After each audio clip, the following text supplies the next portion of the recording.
Quels sont les avantages selon toi donc, de faire un investissement immobilier en France et puis à Paris à la fois? En réalité, attention, hein, moi je t'ai dit, on parlait d'une stratégie très précise qui est l'autofinancement.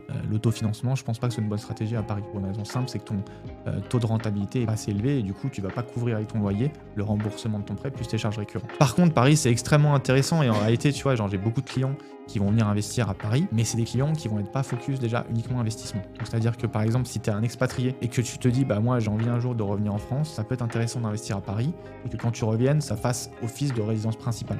Et ça, c'est extrêmement important parce que tu vois, j'ai vu une statistique dernièrement, c'est de l'INSEE, qui regardait et qui disait bah, quelle est la principale source de pauvreté chez les personnes qui sont à la retraite. Et en réalité, ils ont trouvé qu'il y avait une très forte corrélation entre les gens qui ne détenaient pas leur résidence principale et ceux qui étaient en situation de précarité. En fait, c'est logique. Si tu es au moment de ta retraite et que tu dois encore payer un loyer, bah ouais, si tu as, je sais pas, 1000 € de retraite et que tu dois payer 800 € de loyer, exactement. Et la différence, c'est que ceux qui ont 1000 € de retraite mais qui ont 0 € de loyer, qui doivent juste payer, entre guillemets, juste les charges de copropriété, etc., c'est ceux qui s'en sortent. Donc ceux qui sont plutôt dans cet état d'esprit, tu vois, qui n'ont pas envie de devenir investisseur immobilier professionnel, bah oui, l'investissement à Paris, il peut faire sens.